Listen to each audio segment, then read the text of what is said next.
ciyaaryahan Magan Dahir Yusuf oo ah ciyaaryahan Soomaaliyeed oo ciyaara kubadda miiska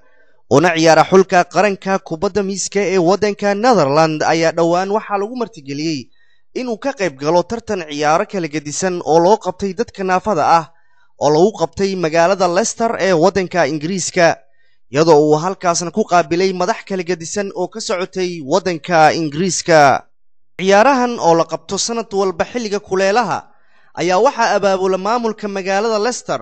iyadoo uu ciyaaryahan Magan Dahir ka helay casuumaad rasmi ah maayarka magaaladaasi Richard Blackmore si uu ka qayb galo furitaanka tartanka ciyaarahaas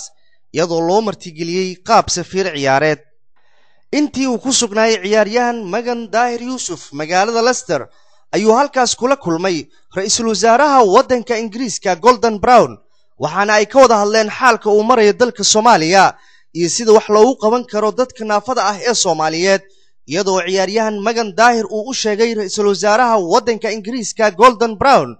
in uu wado dadaalo uu ku horumarinayo bal sidii wax loogu qaban lahaa dadka iyagu naafada ah ee Soomaaliyeed iyadoo ra'iisul wasaare Gordon Brown uu aad ula dhacay sida uu ciyaaryahan Magan Dahir uu ugu dadaalayo mar walba wax uu qabashada dadka naafada ah ee Soomaaliyeed waxaana uu ka codsaday ciyaaryahan Magan in uu sii labanlaabo dadaalkiisa ku aadan in uu dhiirigeliyo dadka naafada ah ee Soomaaliyeed dhanka kale ciyaaryahan Magan Dahir Yusuf ayaa sheegay inuu aad uga xun yahay in waalidiinta haysta caruurta naafada aysan caruurtooda ka soo qayb gelinin tartamada noocan oo kale ah iyadoo adduunka oo dhan ay tixgeliyaan dadka naafada ah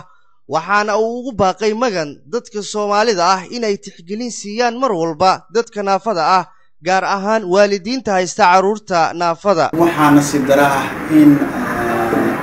halkan aniga iyo walaalkaysanay aan ka arkin dad disabled Soomaali ah maanta UK waxaa ku wada nool dad fara badan oo qiyaamaha taana waxaa keentaan filayaa inaysan media ay ku leeyihiin ama aysan ogeyn ama waalidiinta Soomaaliyeed ay caruurtooda ay guryaha isaga hayaan way fiicnaan lahayd maanta inay halkan keenaan waayo qofka disabled ah wuxuu u noqon lahaa in macnaha qof moraalkiisa u dhisan markuu arko sida disabled kale Europeanka ama UK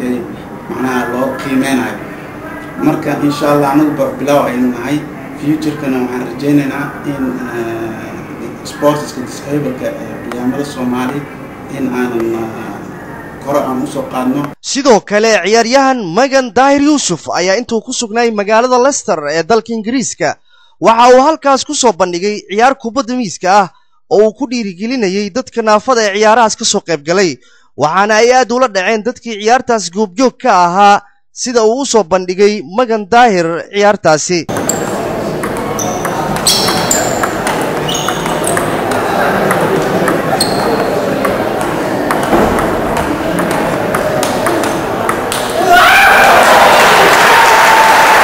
ugu dambeyntii ayaa ciyaaryahan Magan waxa uu guddoonsiiyay abaalmarino iyo bilado kala gedisan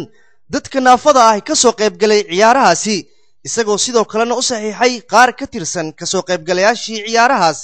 waxaana ay aad ula dhacsanaayeen dadka goobjoog ka ahay ciyaartaasi sida uu Magan Dahir u dadaalay isaga oo asal ahaan ka soo jeedo qaaradda Afrika gaar ahaan wadanka Soomaaliya iyo heerka uu ka gaaray wadanka uu ku nool yahay ee Netherland iyo waliba dunida oo dhan ilaa lagu naaneysay mucjisada kubadda miiska Maxamed Abuukar Sheekh Xasan Maxamed Deeq Universal TV magaalada Leeuwarden ee wadanka Netherland